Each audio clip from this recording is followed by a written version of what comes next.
అప్పుల బాధలు వెంటాడుతున్నాయా? అయితే 6 JVR వారి జాతిరత్నాలు ధరించండి. కూకట్పల్లిలో 10 ఏళ్ల బాలిక సహస్రను ఎవరు చంపారు?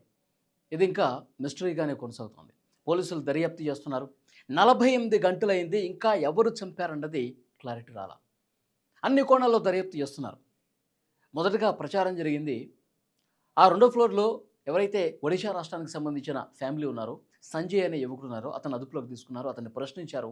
కానీ అతను చంపాడు అనటానికి కనీసం ఒక్కటంటే ఒక్క ఆధారం కూడా పోలీసులకు లభించలా. ఇంకా ఆ బిల్డింగ్‌లో ఎవరైతే అద్దెకుంటున్న కుటుంబాలు ఉన్నాయో, ఆ కుటుంబాల అందరినీ కూడా ప్రశ్నిస్తా ఉన్నారు. అందరిని కూడా విచారిస్తా ఉన్నారు.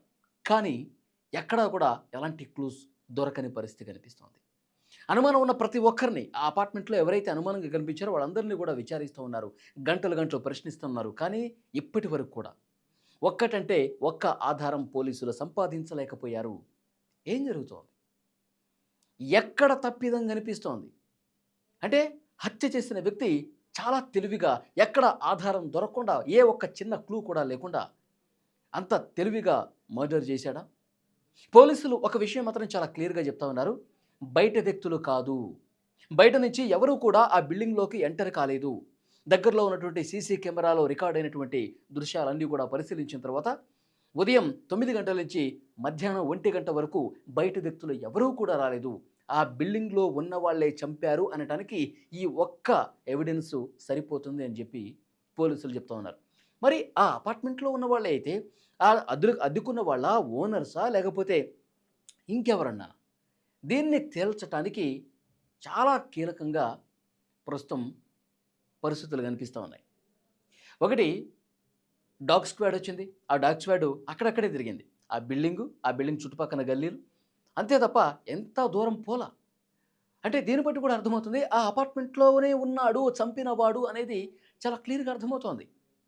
పోలీసులు ఆ ఫోరెన్సిక్ టీమ్ వచ్చినప్పుడు అక్కడ వేలిముద్రలు కావచ్చు, అవన్నీ కూడా నోట్ చేసుకొని వెళ్లారు. అక్కడ దొరికినటువంటి సంఘటనా స్థలంలో కీలక ఆధారాలు కూడా తీసుకెళ్లారు. ఆ వేలిముద్రలు ఎవరితో సరిపోలతాయి అని కూడా పరిశీలిస్తా ఉన్నారు. ఇప్పటి వరకు నిజం బయటికి రాల.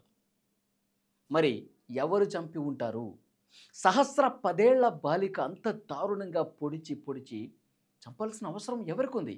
ఆ అపార్ట్మెంట్‌లో 10 ఏళ్ల బాలికను చంపాల్సినటువంటి అవసరం ఎవరికుంది? ఆ బంగారు తల్లి ఎవరి అడ్డుగా ఉందని చంపేశారు? ఆ తల్లి ఎంత బాధపడుతుందో చూడండి. గుండెలో బాదుకుంటూ రోదిస్తోంది. నా తల్లిని, నా చిట్టి తల్లిని ఎందుకురా ఇంత దారుణంగా చంపేశారు? ఏం పాపం చేసిందిరా? అని ఆమె ఏడుస్తుంటే నిజంగా చాలామంది కన్నీళ్లు పెట్టుకుంటా ఉన్నారు. నిజంగా హైదరాబాదులో ఒక ఇంట్లోకి ప్రవేశించి మరీ పట్టపగలు ఉదయం 10 గంటలకి కత్తితో పొడిచి చంపారంటే అసలు ఇంతకుముందు ఎప్పుడూ జరగల. మరి ఏం జరుగుంటుంది? ఎవరు చేసుంటారు? పోలీసులు తేల్చాలి. ఇప్పటికి 48 గంటలయిపోతోంది. ఎందుకు ఇంకా పోలీసులు కనిపెట్టలేకపోయారు? మేము అన్ని కోణాల్లో దర్యాప్తు చేయాలి.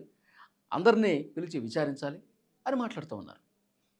ఆ ఒడిషా యువకుడిని కూడా వదిలిపెట్టేసినట్టుగా తెలుస్తోంది. ఎందుకంటే ఆధారం లేదు. దొరకలా ఏమి. ఇప్పుడు ఆ పాప అంత్యక్రియలు కూడా పూర్తయిపోయాయి. ఆ పేరెంట్స్‌ను కూడా విచారించాల్సిన అవసరం ఉంది అని చెప్పి పోలీసులు ప్రస్తుతం భావిస్తున్నారు. మరి తల్లిదండ్రులు కోణంలో కూడా విచారించాలని చెప్పి చాలామంది కోరుతా ఉన్నారు.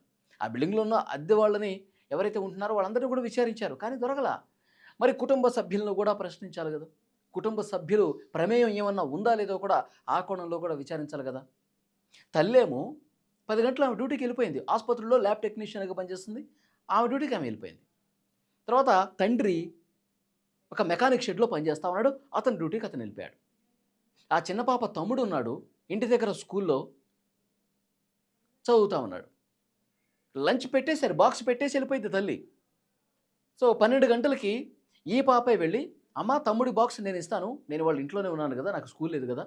తమ్ముడికి ఆ స్కూల్ దగ్గరికెళ్ళి బాక్స్ నేనే ఇచ్చేసి వస్తాను" అని చెప్పింది. సరే అమ్మా అని చెప్పి తల్లిదండ్రులు ఎవరి పని మీద వాళ్ళు వెళ్ళిపోయారు. కానీ స్కూల్ నుంచి తండ్రికి ఫోనొచ్చింది. ఇతను మెకానిక్ షెడ్‌లో ఉన్నాడు గదా! ఫోనొచ్చింది. "అబ్బాయికి లంచ్ తీసుకురాలేదేంటండి?" అని ఫోనొచ్చింది. ఈ తండ్రి కంగారు పడిపోయి, "పాప తీసుకురావాలి గదా! ఎందుకు తీసుకెళ్ళలేదు?" అని చెప్పి ఆగమేఘాల మీద మరి కొడుకు ఆకలితో ఉంటాడు గదా! లంచ్ బాక్స్ రాకపోతే. సో ఫాస్ట్గా ఇంటికి వచ్చాడు. ఇంటికి వస్తే బయట నుంచి గడి పెట్టుంది. గడి ఓపెన్ చేశాడు. లోపలికి వెళ్ళి చూశాడు. చాలా దారుణంగా కత్తితో పొడిచి పొడిచి గొంతు మీదే 10 ఘాట్లు ఉన్నాయి. తర్వాత పొట్ట భాగంలో చెస్ట్ మీద కత్తితో పొడిచినటువంటి గుర్తులు కనిపించిన షాక్ అయిపోయాడు. అతను షాక్ అయిపోయి వెంటనే అద్దెకున్న వాళ్ళు ఎవరైతే ఉన్నారో మిగతా కుటుంబాల వాళ్ళకి సమాచారం ఇచ్చాడు. పోలీసులకు ఇన్ఫర్మేషన్ ఇచ్చారు. పోలీసులు వచ్చారు. అంతా పరిశీలించారు. అక్కడ ఆ సీన్ చూస్తే బెడ్ అంతా చిందరవందరగా ఉంది. ఇంట్లో సామాన్లు కూడా కొన్ని పక్కకు పడిపోయి ఉన్నాయి. అంటే ప్రతిఘటించింది. మరి వచ్చినటువంటి దుండగుడు లైంగిక దాడి చేయటానికి అమ్మాయిని ఏదైనా చేయటం కోసమే వచ్చాడా? ఈమె తీవ్రంగా పాప ప్రతిఘటిస్తే ఆ కోపంలో ఏమన్నా చంపేశాడా? ఆమె అడ్డుకోవడంతోనే ఆ కసితీర కత్తితో చంపేశాడా? ఆ కత్తి కూడా ఎక్కడుందో తెలియట్లా. ఇంట్లో ఉన్నటువంటి కిచెన్లో ఉన్న కత్తి తీసుకునే ఆ పాపని చంపాడు. మళ్ళీ ఆ కత్తి తనతో పాటు తీసుకెళ్ళిపోయాడు అని పోలీసులు భావిస్తూ ఉన్నారు. ఆ కత్తి ఎక్కడుందో తెలియదు. ఎవరు పొడిచి చంపారో తెలియదు. మరి 2 రోజులు అయిపోతుంది. సో డెఫినెట్గా తల్లిదండ్రులను విచారిస్తే ఇంకా ఆ ఫ్యామిలీతో ఎవరికైనా గొడవలు ఉన్నాయా? ఏవైనా ఆర్థిక లావాదేవీలకు సంబంధించిన గొడవలు ఏమైనా గతంలో జరిగాయా? ఇంకెవరి మీదైనా కోపం ఉందా? గతంలో గొడవలు జరిగిన సందర్భాలు ఏమైనా ఉన్నాయా? ఇవన్నీ కూడా తల్లిదండ్రులని విచారిస్తే బయటకు వచ్చే అవకాశం ఉంది. మరి ఎవరితోనో గొడవలున్నా కానీ అతను గేట్ నుంచే లోపలికి రావాలి కదా! మరి ఎవరో కూడా ఉదయం బయట వ్యక్తులు రాలేదని చెప్పి పోలీసులు చెప్తా ఉన్నారు. ప్రతి మినిట్ ఆ సీసీ ఫుటేజ్‌ని పరిశీలిస్తే ఆ గల్లీ చివరనుంది ఒక సీసీ కెమెరా. దాన్ని పరిశీలిస్తే ఎవరూ కొత్త వ్యక్తులు, బయట వ్యక్తులు వచ్చినట్టుగా కనిపించలేదంట. మరి వెనకాల నుంచి వచ్చాడా? వెనకాల గోడ దూకి మరీ వచ్చి పై ఫ్లోర్‌కి పెంట్ హౌస్‌లోకి వెళ్ళి చంపాడు అంటే అది సాధ్యమవుతుందా? ఇది కూడా ఆలోచిస్తూ ఉన్నారు. సో డెఫినిట్‌గా ఇది ఒక మిస్టరీగా ఉంది. చాలామంది తల్లిదండ్రుల మీద కొంతమంది అనుమానం వ్యక్తం చేస్తున్నారు. వాళ్ళేమన్నా గొడవలు పడ్డారేమో చూడండి. తండ్రి మీద కొంతమంది అనుమానం వ్యక్తం చేస్తూ కూడా మాట్లాడుతూ ఉన్నారు. మరి ఏది వాస్తవం అనేది ఇన్వెస్టిగేషన్ చేస్తే క్లియర్‌గా విచారిస్తే తెలుస్తుంది. మరి తల్లిదండ్రులు బాధలో ఉంటారు. నిన్ననే అంత్యక్రియలు పూర్తయిపోయినాయి కాబట్టి వాళ్ళు కొంత టైం ఇచ్చి వాళ్ళని విచారిద్దాం అని చెప్పి అనుకుంటున్నారు. ఇప్పుడు మిగతా ఆ అద్దెకున్న వాళ్ళని కావచ్చు, ఎవరికైతే అనుమానం ఉందో, ఎవరి మీదైతే అనుమానం ఉందో వాళ్ళని విచారిస్తూ ఉన్నారు కానీ ఏమీ దొరకలా. సో నెక్స్ట్ స్టెప్ పేరెంట్స్‌ని విచారించాలి. ఏదేమైనప్పటికీ కూడా హైదరాబాద్‌లో ఉదయం 10 గంటలకు హైదరాబాద్ నడిబొడ్డున పట్టపగలు చిన్న పాపని అంత దారుణంగా చంపేశారంటే హైదరాబాద్ ఒక్కసారిగా ఉలిక్కిపడింది. ఏదేమైనప్పటికీ కూడా పోలీసులు ఇంకా వేగంగా చేయాలి, విచారణ చేయాలి అన్ని కోణాల్లో పరిశీలించి. ఎందుకంటే ఇంత టెక్నాలజీ ఉన్న రోజుల్లో కూడా చిన్న పాపని చంపిన తర్వాత కూడా ఇన్ని రోజుల పాటు కనుక్కోలేకపోయారనేది కూడా కొంత విమర్శ వస్తుంది పోలీసుల మీద. ఎందుకు పట్టుకోలేకపోతున్నారు? ఎందుకు కనుక్కోలేకపోతున్నారు? అసలు ఎక్కడుంది హైదరాబాద్‌లో భద్రత అని మాట్లాడేవాళ్ళు కూడా ఉన్నారు. సో డెఫినెట్‌గా విచారణ చేస్తున్నారు. పోలీసుల్ని ఎక్కడ తప్పు పట్టాల్సింది లేదు. వాళ్ళు చేసేది చేస్తానే ఉన్నారు. కానీ బాధ ఉంటుంది కదా! చిన్న పాప, 10 సంవత్సరాల పాప 6థ్ క్లాస్ చదువుతోంది. ఎంతో భవిష్యత్తు ఉన్నటువంటి ఆ చిన్న పాపని పొట్టన పెట్టేసుకున్నారు కదా! చాలా దారుణమైన విషయం. చాలా బాధ కలిగించే విషయం. సో ఏదేమైనప్పటికీ వాస్తవాలు బయటకు రావాలి. తప్పకుండా ఈ వీడియో మీద మీ అభిప్రాయాన్ని కామెంట్ రూపంలో తెలియజేయండి.